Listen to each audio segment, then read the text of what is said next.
tranquilo aí o clima? Tava um sol do cão o mês inteiro.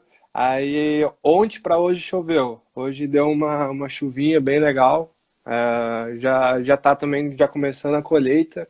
Então também não pode chover. Tá meio não tem que chover para lavoura, ao mesmo tempo não tem que chover para colheita. Pra Então você fica colher. no meio termo aí. Bom que chova à noite. No outro dia não. Aqui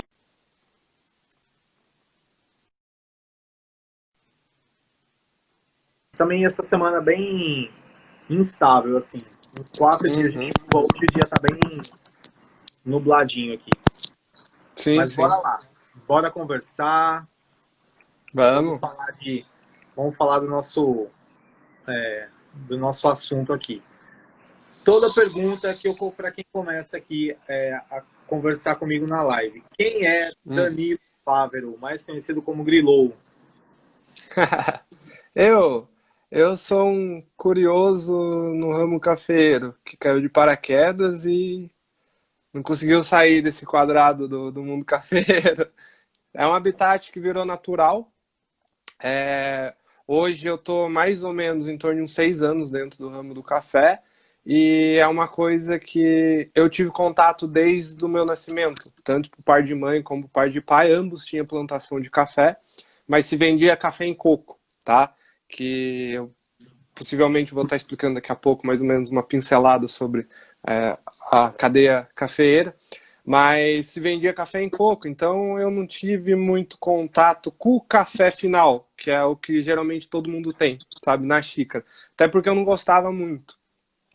E eu mudei para a cidade, eu morava no campo, acabei mudando para a cidade, e eu trabalhei numa indústria que fazia aqueles respiradores descartáveis, aquelas máscaras de proteção. Hoje está faturando muito devido à pandemia, mas na época era um serviço que como que eu posso dizer, por produção, então você tem que estar lá às 6 da manhã, sai 3 da tarde, tem que fazer uma meta, eu não meio que não encaixo nisso, de ter que fazer a mesma coisa todo dia, eu gosto de ser mais solto.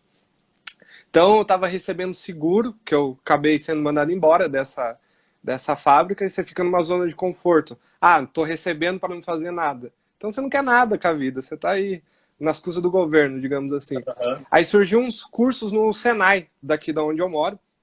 Eu moro numa cidade que chama Socorro, tá? É uma cidade que faz divisa com o sul de Minas. Ela é uma cidade paulista. É uma cidade que ela gira muito em torno, uma porcentagem em torno de malhas, de malharia, mas o maior núcleo produtivo da cidade é turismo, tá? O foco da cidade em si é turismo. Modéstia à parte, uma cidade muito boa para turismo. Então, tinha muitos cursos e muitos também na área de turismo. Um dos cursos, quem me chamou para fazer um curso é um amigo meu que hoje em dia também trabalha com café. Ele me chamou para fazer um curso de eletricista pelo Senai. E foi muito engraçado que ele estava na minha frente na fila, eu estava atrás dele. Ele foi, deu o cadastro dele. Eu falei, minha vez agora. A mulher falou, não, ele é o último, já fechou a turma. Eu falei, nossa, eu não vou fazer. Mas o que que tem de curso aí? Aí ela foi falando uns cursos e tinha de bartender. Aí eu falei, pô, bartender é o cara que fica fazendo malabares, eu vou querer fazer E isso agora. Aí eu fui fazer o curso e no primeiro dia de aula do curso eu descobri que não é bartender que faz isso. Bartender só faz o drink. Quem fica jogando é barman. Eu falei, puta que ah, já me decepcionei. Só que para minha sorte, quem dava o curso era meu ex-patrão, ele chama Jesse, e uma cafeteria aqui dessa cidade. Então o curso foi na cafeteria. E o primeiro dia desse curso foi drinks à base de café. E eu vi ele tirando o café, eu falei, "Mas como é que sai, sabe? Como é que cai lá o cake, o pozinho cai no cake, sai um expresso cremoso. Aí eu você, tomei, gostei. o Pode teu falar. foco, o teu foco na hora foi mudando, né? Foi muito coisa assim de um mês, foi passando por várias etapas. Aí ele me chamou para fazer um bico nessa cafeteria. Foi 6 meses de curso, eu fui o único aluno que foi todo dia no curso. Aí ele falou, pô, esse cara é dedicado, não sei o que lá, não sei o que tem. Aí ele me chamou para fazer um freela nessa cafeteria em fim de semana. E eu não sabia levar uma xícara, tremia tudo para levar uma xícara. Eu acho que todo barista que trabalha em cafeteria entrou como isso hoje, pelo menos a maioria, entrou lavando louça. Eu, o primeiro fim de semana, eu só lavei louça, que era a única coisa que eu sabia fazer. E olha lá ainda. Então, no outro dia, eu comecei a servir o café, servir a xícara. Aí que eu vi o cara, o que me chamou a atenção, falou, pô, eu quero fazer isso, não foi nem eu ter visto uma tirada de expresso, foi o cara fazendo um grafismo em cima do leite, não era nem latte art, era um grafismo com uma calda de chocolate. Sim. Falei, pô, eu quero escrever meu nome, sabe? Eu quero fazer um logo, eu quero fazer alguma coisa. Surgiu a oportunidade de eu pilotar uma máquina, aí tô aí, 6 anos aí na atividade. Parou mais, né? Não para, só traz conhecimento. Legal. E aí, você trabalha hoje na fazenda, né? Uhum, sim. Essa Quanto tempo você está na fazenda? Tá, na fazenda eu tô 1 ano e meio, mais ou menos. É uma coisa que eu prego bastante, principalmente com meus amigos. É o seguinte, é, na minha opinião, lógico, eu acho que todo barista, ele tem, pelo menos, que ter um conhecimento superficial da cadeia produtiva inteira, sabe? É. Porque ele é a vitrine. Tá certo que se eu servir um café errado, quem vai ser o culpado, digamos em aspas, vai ser o barista, que fez uma extração mais mal feita. Mas isso pode ser que tenha vindo já um café ruim, entendeu? O barista não vai conseguir fazer um milagre lá na frente. Tem muitos que conseguem. É um desafio, isso é bem legal. Mas se o café chega todo cagado, é muito difícil conseguir servir um café bom. Eu digo puro. Quando você joga lá um frappé, um cappuccino, você consegue meio que balancear. Ninguém E também e chega na mesa e precisa ouvir um açúcar ainda. Então, eu acho que pelo menos tem que ter essa bagagem.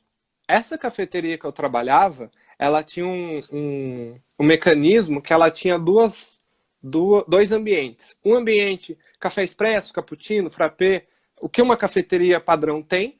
O outro ambiente, o que essas cafeterias estão trazendo nessa terceira migração para a quarta onda, que são os métodos de preparo.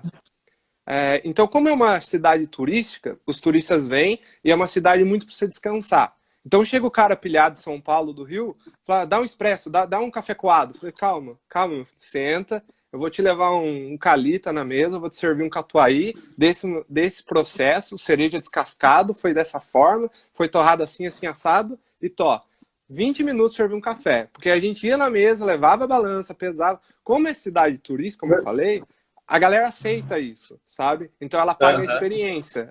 Eu costumava falar isso, eu tô vendendo experiência, eu tô dando café de brinde para você.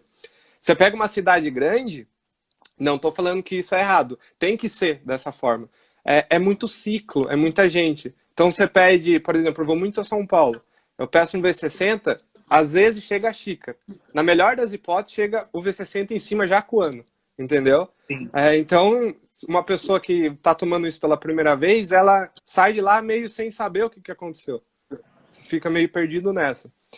Mas voltando, nessa experiência de estar passando as informações para o cliente final, eu falava muita coisa, por exemplo, esse café foi colhido através de mecanizada, esse café tem tanto X de altitude, esse café é um natural.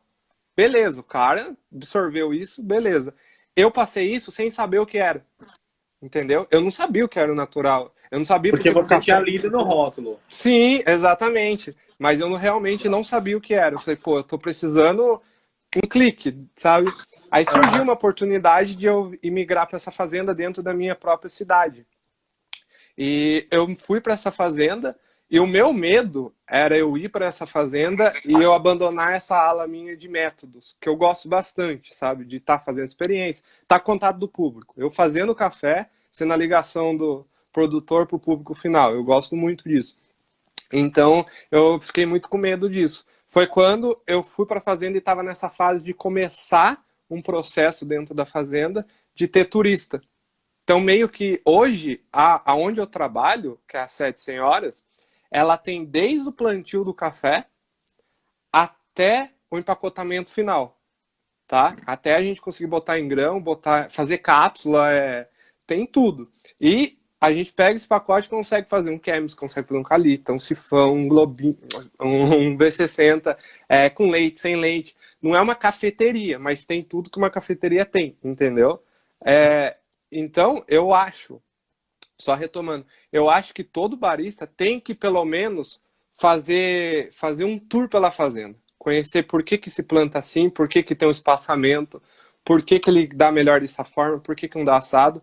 Se você for num restaurante e pedir um vinho, vem o sommelier de vinho, ele vai lá, vai servir, vai explicar toda a cadeia daquele vinho, tá? Por que que na vinícola a uva é tal, por que que tem o tal de brix, por que que não tem.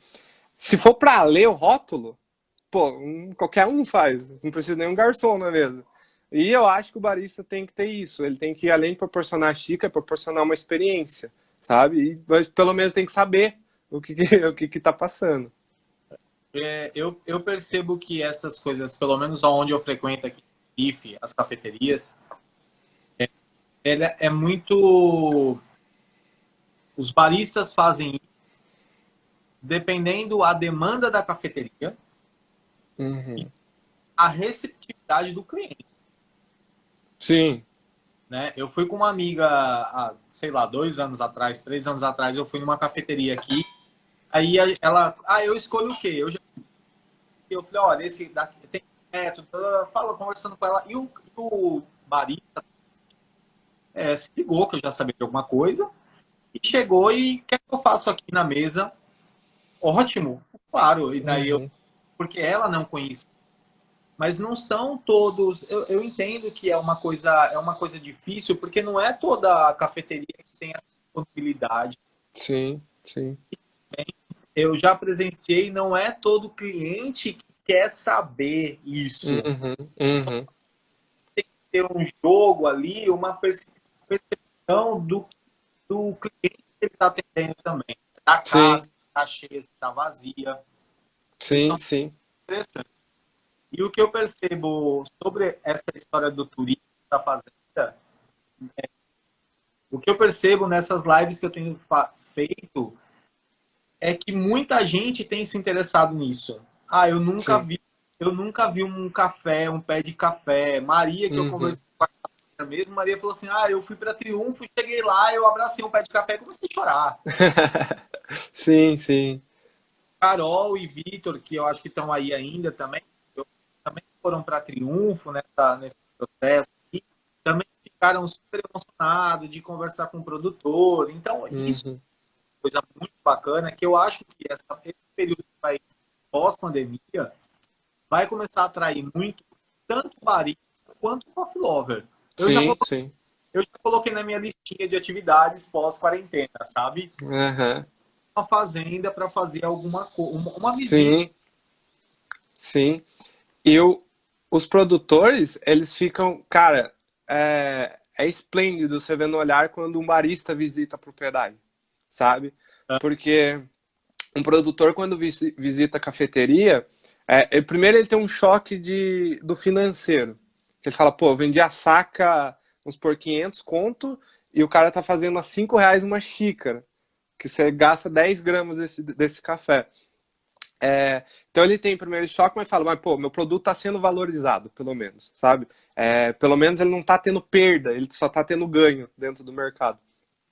Aí quando o barista faz o controverso, que ele visita a propriedade, além dele ter uma bagagem para ele, pô, o produtor fica esplêndido, assim. Ele fala, pô, o cara dá valor, sabe? Ele dá valor.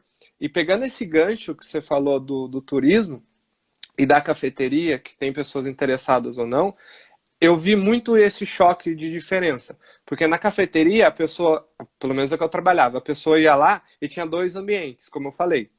Então, não quer sentar e ficar de boa, receber uma experiência? Vai para outro ambiente. Você tem as mesmas mesas, mas a gente já vai servir uma coisa mais expressa, como o próprio nome diz. Na fazenda, a pessoa não liga. Se o tour demorar 10 minutos ou se o tour demorar 8 horas, a pessoa não vai ligar. Porque ela tá nesse processo, ela tá indo lá buscando isso, entendeu? Então quanto mais tiver conteúdo para ela, vai ser melhor. É,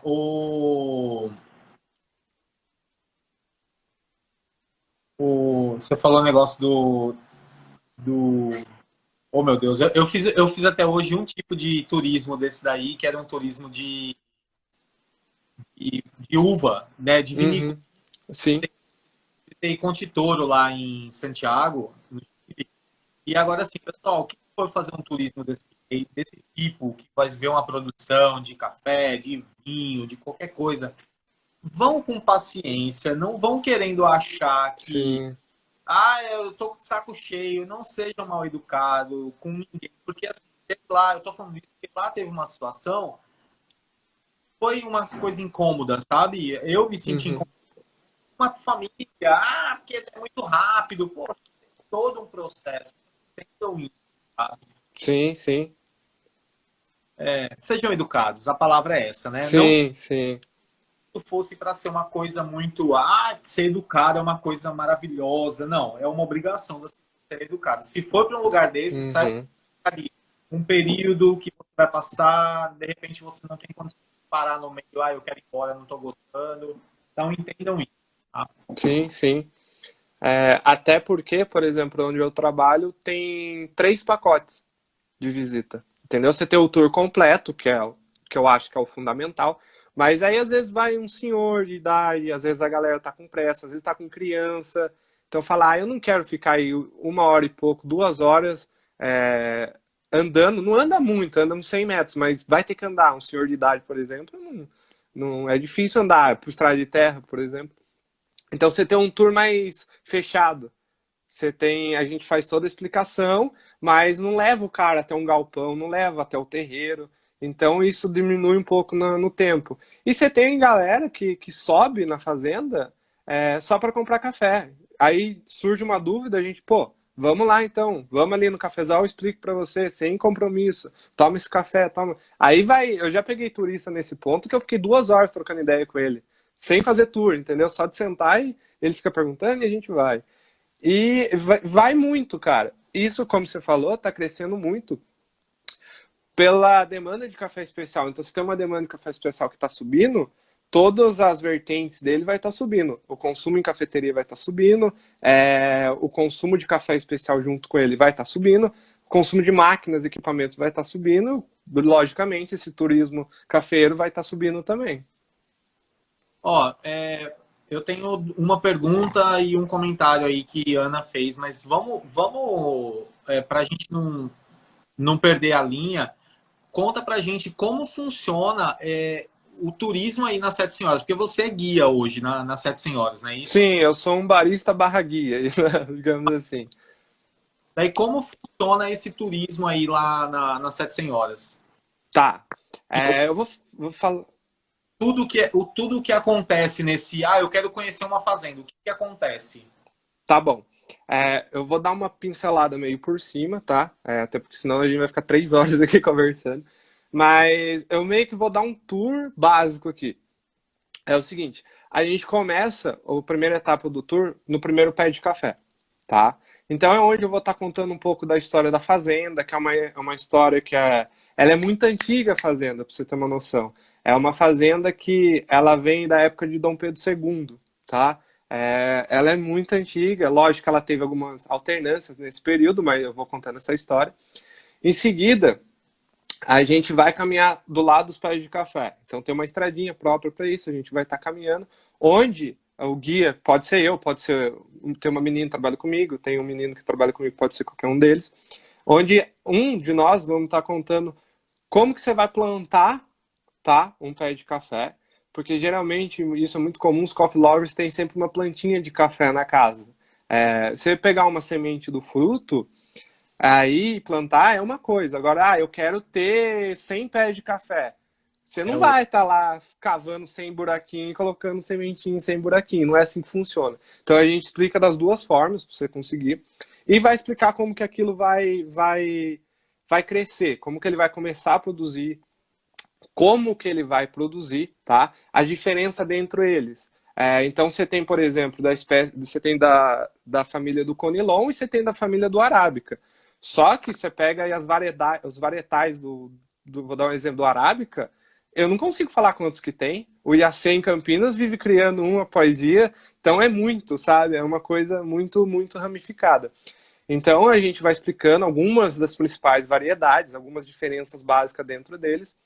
E aí vai falando, vai junto com o ciclo do café, tá? Então a gente explica que esse café só vai ter uma carga máxima daqui 5 anos do que o plantio. Ele vai ter uma binualidade, então o café ele tem uma, que a gente chama de safra alta, safra zero.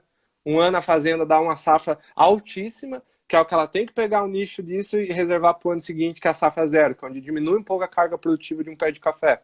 Tá? Então, você tem que saber plantar isso, você tem que saber isso antes de você começar uma plantação de café. Então, você se lasca. Então, a gente vai estar explicando esses ciclos. Vem a florada. A florada é um nicho fundamental, ela vem ali para setembro, novembro. Pós-florada vem o chumbinho.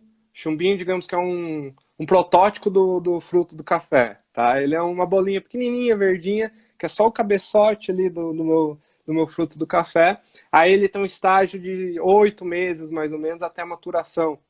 Então, chega nesse ciclo da maturação, a gente explica a colheita. Na fazenda, hoje, a gente tem 3 tipos de colheita. A gente tem uma colheita mecanizada, tá? A mecanizada, ela tem um maquinário, é aquilo que você vê muito em novela, que é uma máquina passando pelos pés de café. Então a gente mostra, vibrando, derruba o café lá dentro. A gente tem uma colheita que a gente chama de derriça manual, que é esticar as lonas de baixo, puxa tudo, tá? Tem uma que é uma semiautomática, que é uma mãozinha que ela fica vibrando. Ela não é nem automática 100%, porque o cara tem que erguer. E não é uma manual 100%, porque ela é automática. Então, eu chamo ela de semiautomática. E tem o que a gente faz, que faz em menor escala, até pelo trampo que dá, que é uma colheita seletiva.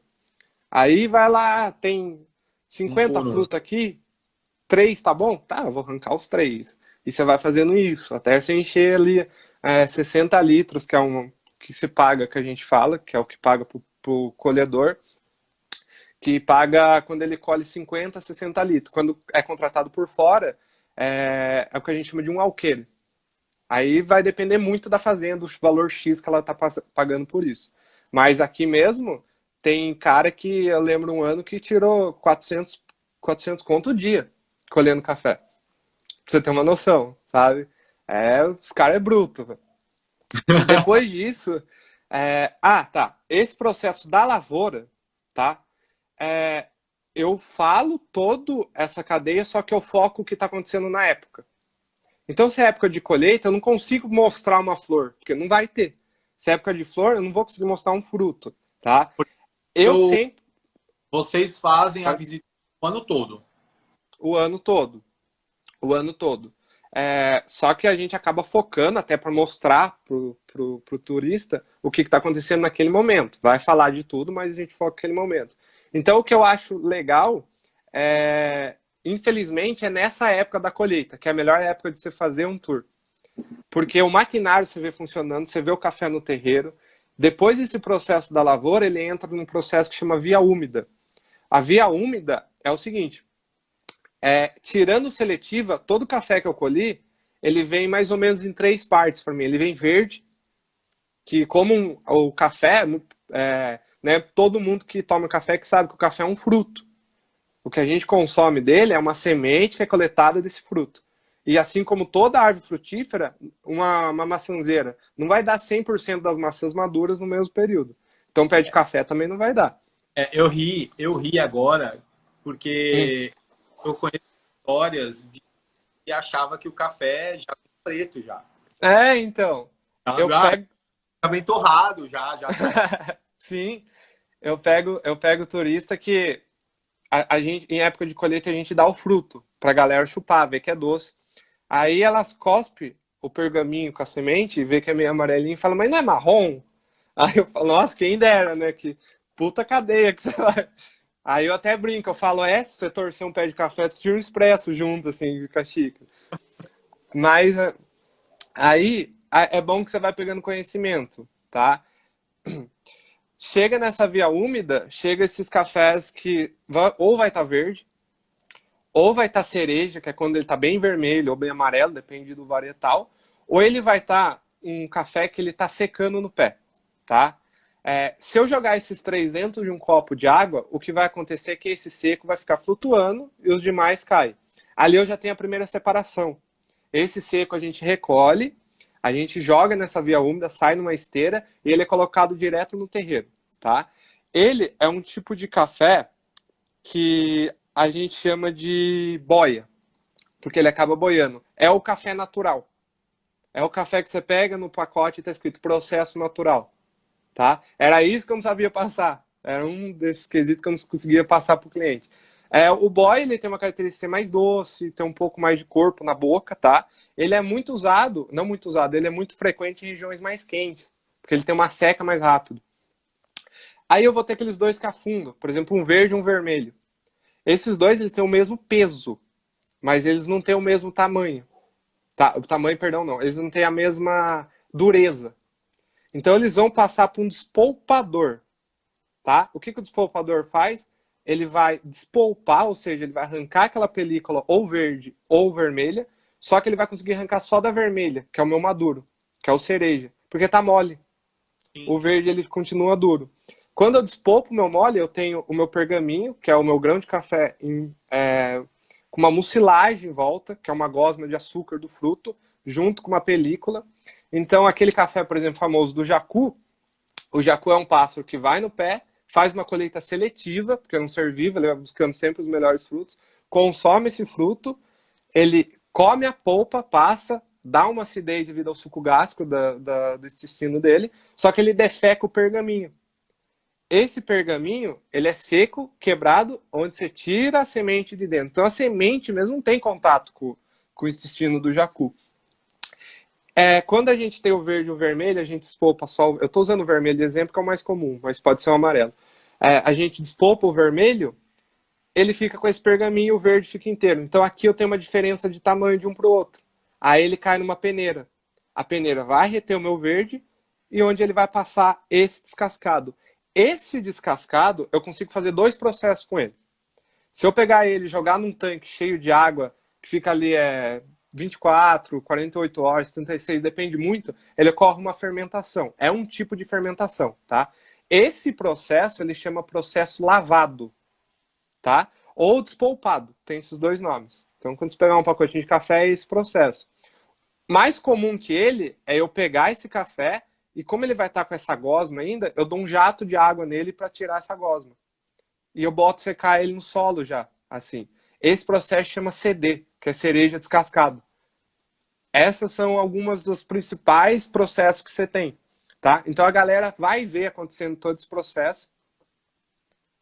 Eu fui olhar aqui que eu tenho dois cafés exatamente nessas condições, natural. Sim.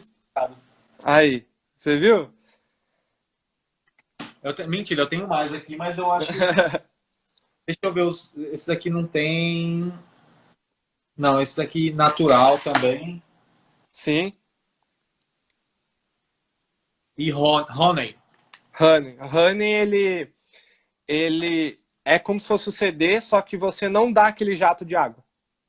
Você coloca secar com a mucilagem, ele fermenta. Só que você tem que tomar um cuidado enorme, você tem que ter um terreiro suspenso, você está girando ele várias vezes, ele tem que ter um espaçamento de um grão para o outro. Grudou, vira um pé de moleque, você perde um globo de café, entendeu? Então ele é muito trabalhoso. Até por isso, eu creio que você deve até ter pagado um pouco mais no honey do que nos outros processos. Que ele é um processo que é um pouquinho mais caro de fazer e resulta no pacote final. O CD, ele é um... Oi? Não, eu não lembro quanto eu paguei a diferença de um para outro. Tá. O CD ele tem uma característica um pouco mais suave, ele também é um café bem doce, porque ele foi colhido no ponto certo. O despolpado, ele é um café que pega mais acidez, tá? Ele já tem, que é o lavado, o despolpado ele já tem essa característica. Tem como botar outras características ali, já que eu estou fazendo uma fermentação? Tem com levedura, tá? Você adiciona uma levedura. A levedura, logicamente, toda fermentação você tem que ter um processo, você tem que ter um acompanhamento.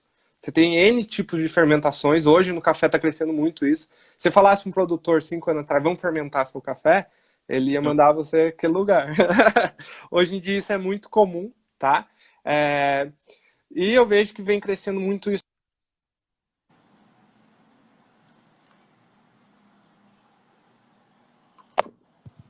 Peraí.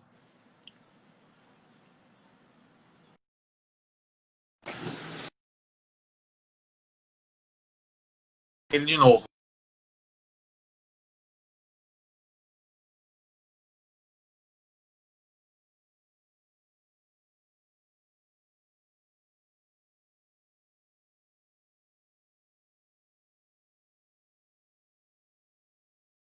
Espera aí.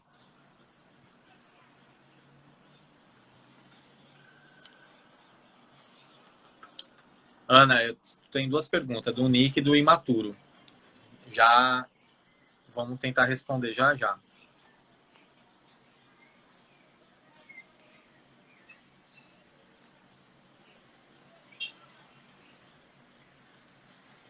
Caiu quem? Eu não caí, não. Vocês estão me vendo? O Val tá me vendo?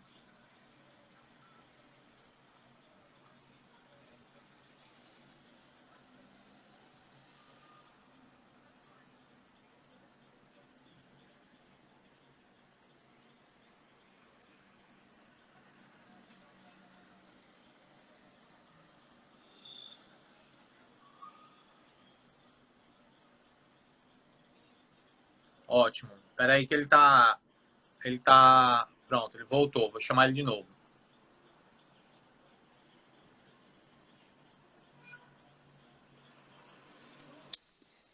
Aí, tá ouvindo? Ó, você estava falando da questão do fermentar, de fermentar café há 5 anos atrás, o produtor achava que você era doido. Uhum.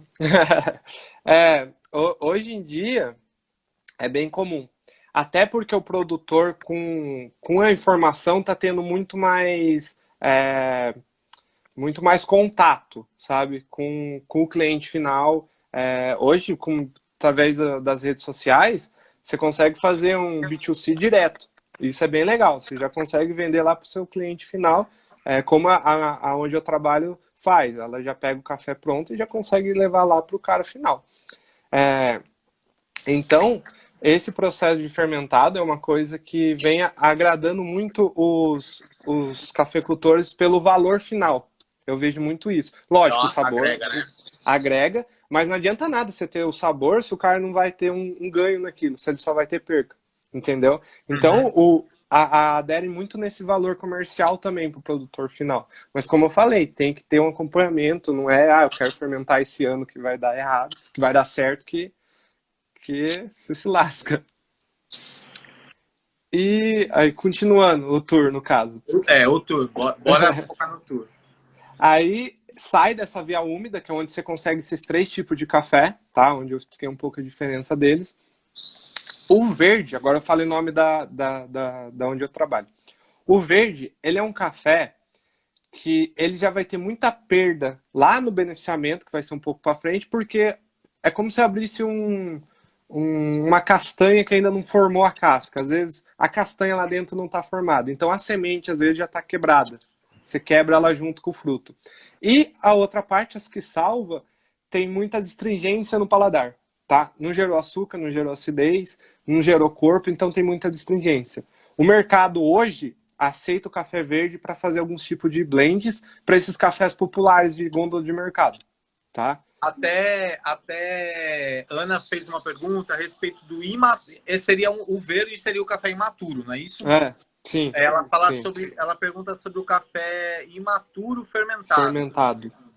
Vocês trabalham com esse tipo de processo? Como funciona esse processo? Não trabalham? Entendi.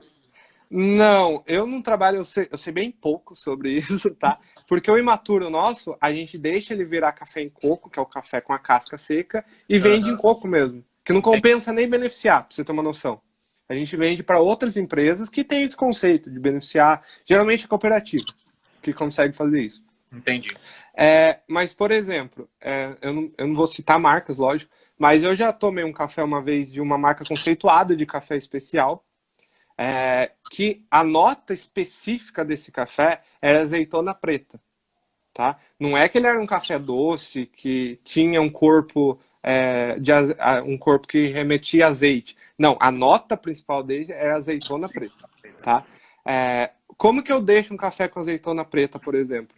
Quando eu faço, o que acontece na fermentação? Eu consumo todo o açúcar de um determinado fruto, tá? Sim. Quando o açúcar zera, que é o que a gente chama de medida de Brix. Então, o café que ele está na lavoura num ponto legal para colheita é quando ele está 26, 27 de Brix, que ele está bem doce. A fermentação eu vou consumir nesse Brix para evidenciar outra nota. Pode ser uma nota doce também. Quando esse Brix chega a 1 ou abaixo, acontece um tipo de fermentação que chama acética. Sim. Que é uma fermentação que é vinagre. Então eu consigo pegar um boia, eu consigo pegar um cereja, eu consigo pegar um imaturo e fazer com essa nota de azeitona fazendo uma fermentação acética. Você entende? Então eu vou até tirar essa dúvida. Eu vou anotar aqui que eu vou tirar essa dúvida, porque não é a primeira vez que alguém fala dessa azeitona. Uhum. E eu não sei se você sabe, mas aqui no Nordeste tem uma fruta azeitona. Não sabia. Paulo, a gente chama de jamelão. Jamelão eu conheço. Que ele é roxinho. Sabe qual é? Sim.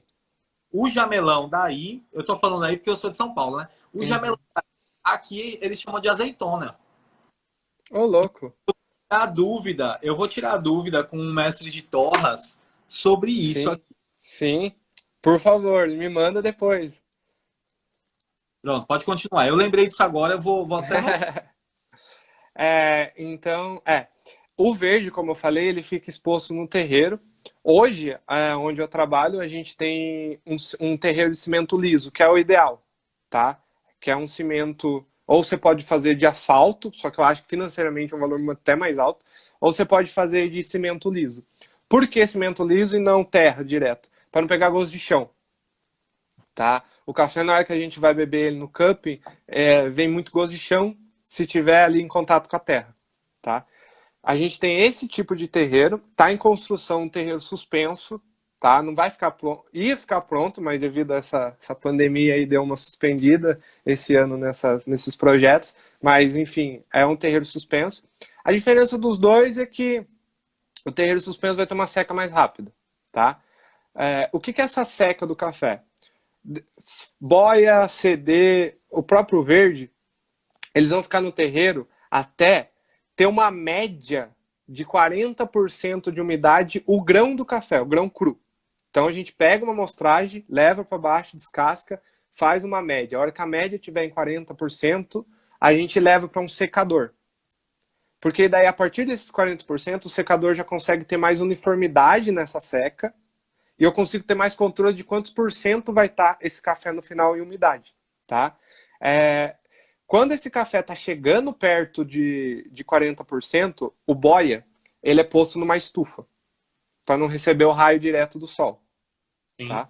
O CD, que é aquele que eu tiro a polpa, ele é mais sensível, então ele já vai direto para a estufa. Ambos café, eu vou ter que estar rodando várias e várias vezes durante o dia. E uma coisa bem legal é que você sempre roda sentindo a sua sombra, para você ter uma seca mais uniforme. Entendeu? Se você tá toda hora rodando reto, esse café ele vai secar só de um lado bem, outro lado ele fica um pouco úmido. Então ele pode até fermentar de um lado, pra você ter uma noção, se não tá girando ele de acordo com o que tem que girar. Esse café ele sai desse terreiro, aí a gente leva a galera para conhecer esse secador. Esse secador ele vai começar a rodar e a galera vai ver esse café lá dentro rodando, e é onde eu jogo um ar quente, que é através de uma fornalha, que é por lenha de café. E a própria casca do café, tá? Se eu boto ali um... Oi?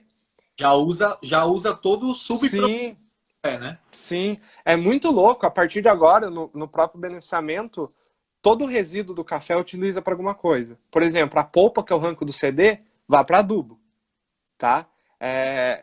Entre as leiras de pé de café, se semeia muita braquiária, que é uma espécie de capim. A braquiária, ela vai criar para mim um mato em volta do meu pé de café, então o ecossistema ali vai estar muito propício, tá? Vai ter algumas pragas que combatem naturalmente algumas pragas do café, então eu evito alguns venenos, digamos assim.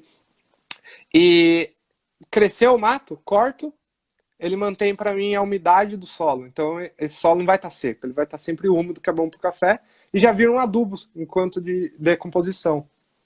Ó, café e basquete. Daniel tá perguntando. Você falou do jato quente. Já, ele pergunta, defumando o café com café é uma defumação ou não? Você Ah, só tá. Eu coloca entendi. o ar, né? Uhum, eu entendi. Por que com a lenha do café? É comum usar bastante eucalipto sem cheiro, tá? Tem dois tipos de eucalipto, tem aquele que exala muito aroma e tem um que não exala, tá? Que é um neutro. Se utiliza muito aquele, a matéria-prima que a gente utiliza é esse tipo de eucalipto, tá? Que é uma agrofloresta que a gente faz um processo, isso é bem legal, que a gente reestrutura toda a área que a gente meio devassa e reestrutura, entendeu? A gente gera um caos e depois esse caos é bom. Então, se eu adiciono ali, por exemplo, um carvalho, o meu café começa a absorver o gosto de carvalho, tá? Por que que tem que ser? O café por café não vai alterar o gosto, porque ele vem ali do próprio ambiente. O eucalipto sem cheiro não vai alterar o gosto. Quem é provador, quem é mestre de torra, quem está nesse meio termo entre o café cru e a xícara final, sabe disso, sabe que ali eu estou torrando café, eu não posso estar ali perfume, eu não posso estar ali com odores fortes, porque o café ele começa a absorver muito. Sim, você vai numa boticário da vida, numa água de cheiro, o que eles usam para neutralizar o gosto o cheiro do perfume? Café, entendeu? Café, põe na geladeira o café, tem esse enigma, põe na geladeira, não põe na geladeira.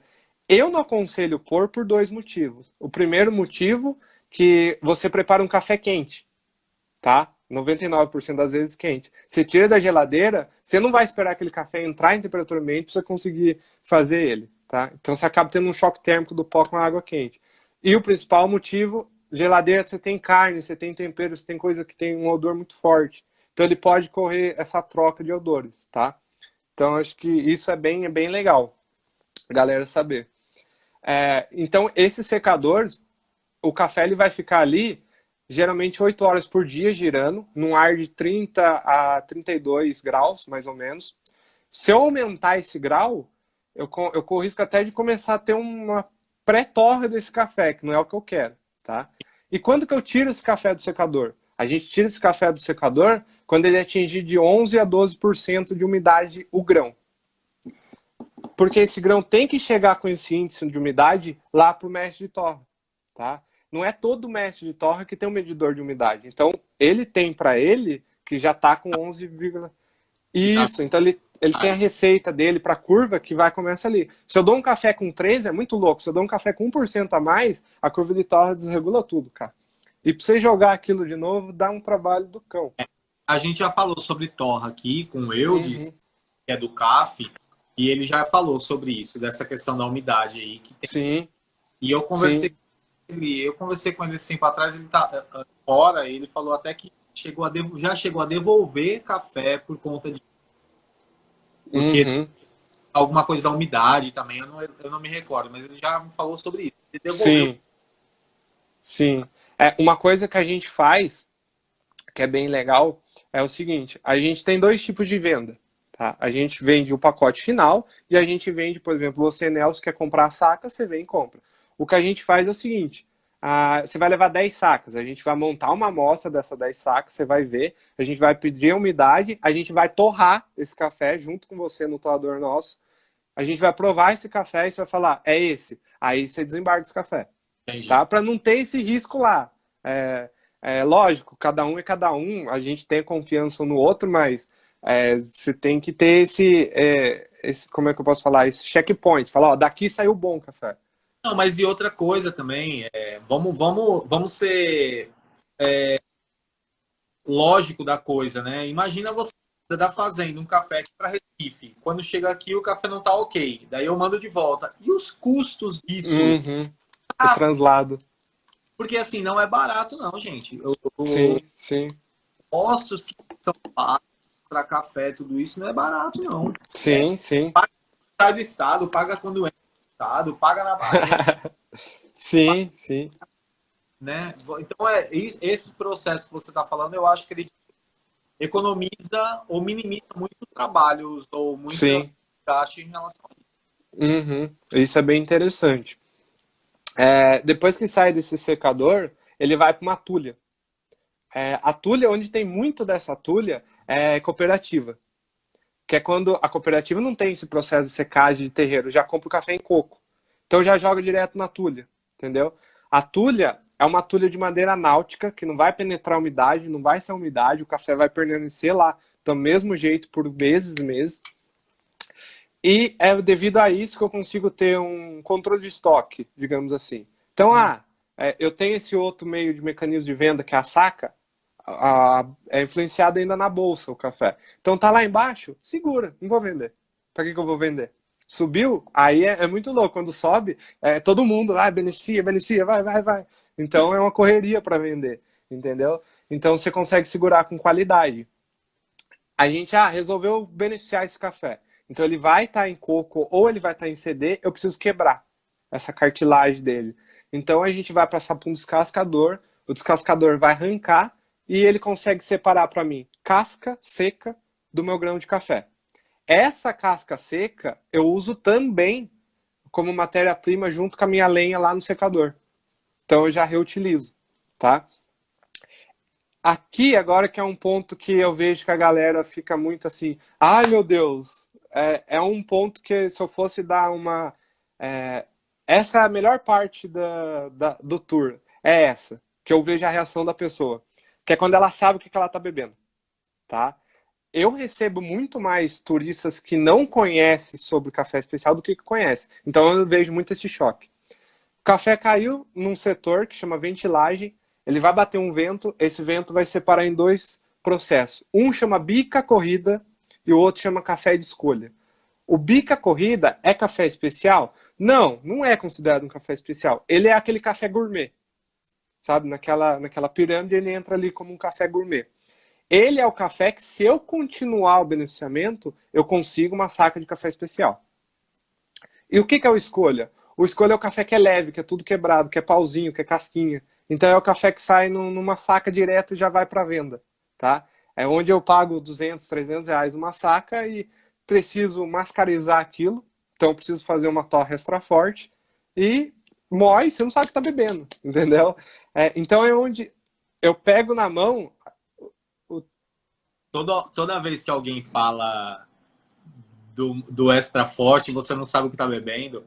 Eu lembro de uma imagem que o Léo, eu não sei o nome dele, mas ele é do Rio de Janeiro, Café ao Léo. Ele postou uma foto no Instagram dele uma vez que eu salvei. Microscópio. Porra, minha gente, vocês não têm noção, não. Sim, sim. Dele. Porque, vai mesmo, galera. Meu, você olha, o café que a gente comprava, pelo menos graças a Deus eu não compro mais em supermercado. O café que a gente comprava, você vê muitas coisas além do café ali. Sim, sim. Sabe? Sim. Ainda bem que hoje eu tenho os meus pacotinhos aqui, ó. Eu tô nessa também aqui com os meus. Mas uma coisa bem legal é que a galera já pega e já vê. Sabe? Eu sempre faço a pergunta sem induzir a pessoa. Eu falo, vocês preferem um bica corrida ou uma escolha?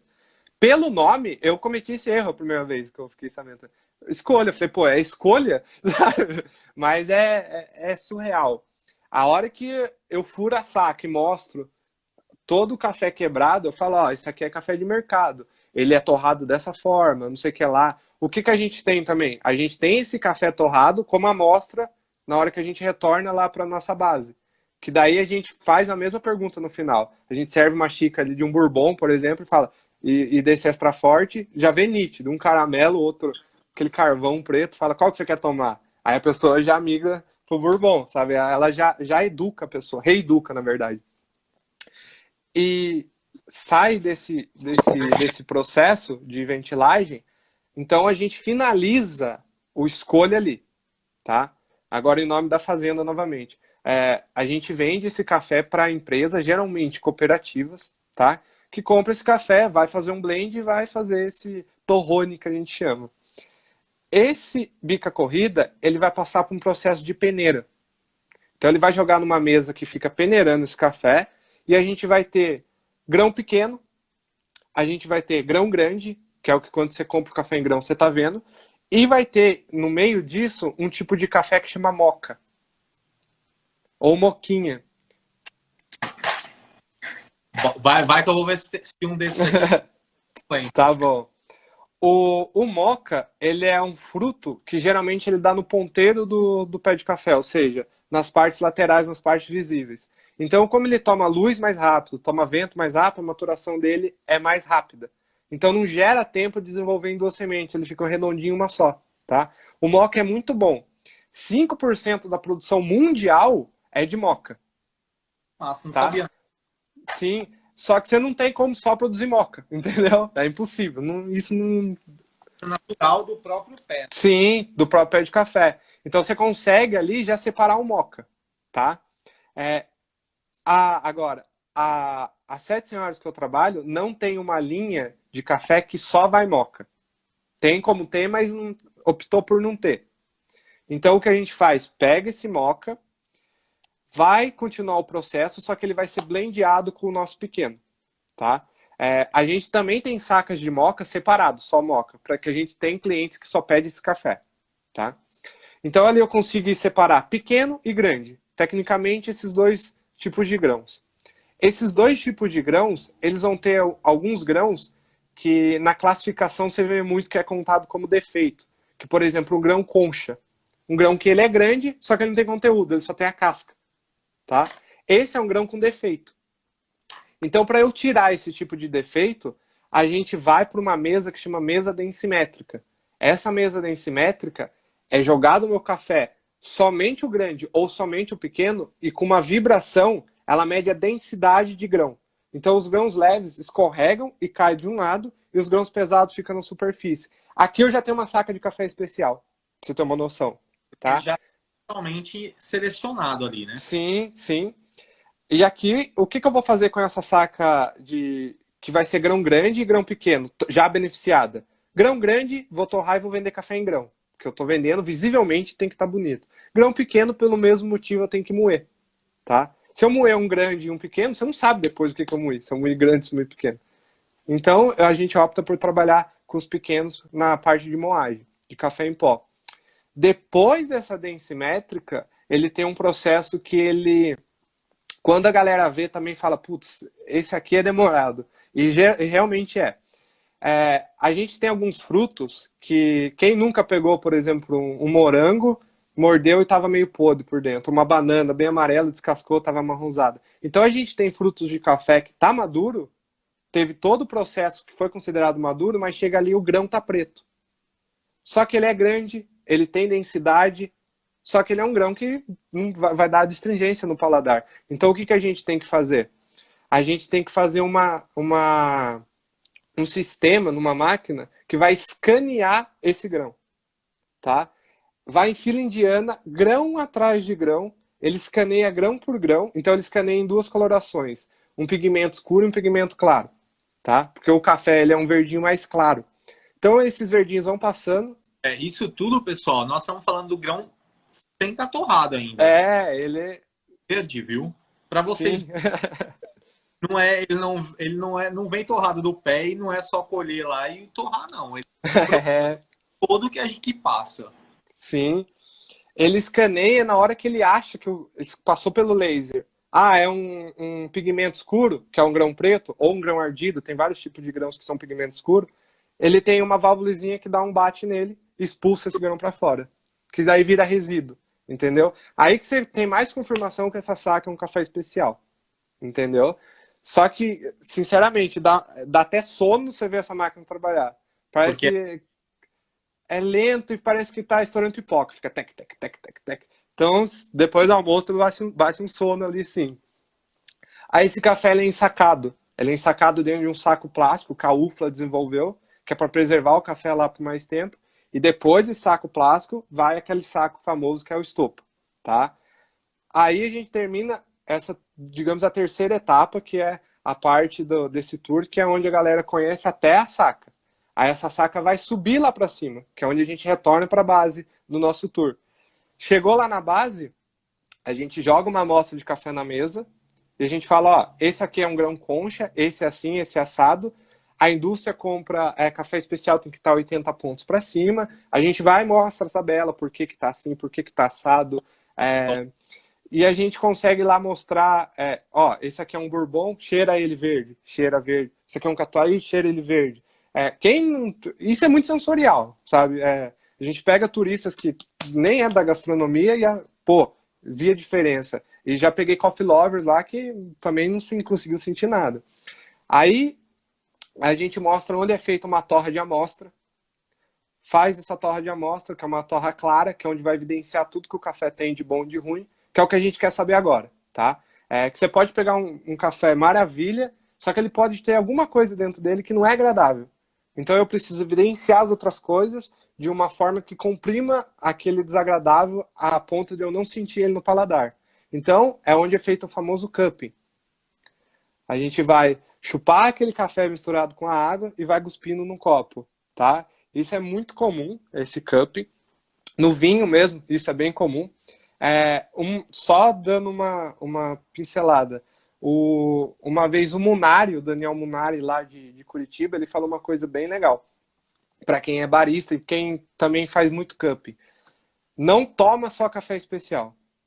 Faz um cup ali de um extra forte, faz um cup de um café mais tradicional. É ruim, mas de vez em quando faz, porque você começa a perder referência. Sabe? Você fica tão no bom que o bom anterior seu vai começando a ficar ruim. Então você entra no extraordinário, o seu bom já tá ruim. Você vai exigindo cada vez mais. Vai chegar uma fase que você não tem café para suprir o bom seu. O legal, uma coisa que eu aprendi, mas eu ainda não tive a oportunidade de fazer isso, é ensinar aos meus amigos, né, a tomar café. Eu vou falar rapidinho, vou encerrar e vou aí. Fazer isso, porque o pessoal não, a história do café sem açúcar, dar o café especial para os meus amigos tomarem e depois dar um extra forte, um tradicional, Sim, porque daí eles vão sentir a diferença, tá? sim, sim. O É impacto. um- sim. Valdenilton que está falando aí e Daniele, que é para eu aceitar, vocês aprenderam a tomar café comigo, fiquem quietos, tá? Você que foi ocupado. Pessoal, eu vou pedir para vocês 30 segundos, porque o Instagram tá avisando aqui que vai encerrar em 1 minuto e a gente não acabou a live ainda, então eu preciso encerrar. Uhum. Vou deixar salvo lá e já volto para chamar Grilou de novo. Peraí. Aguentem aí.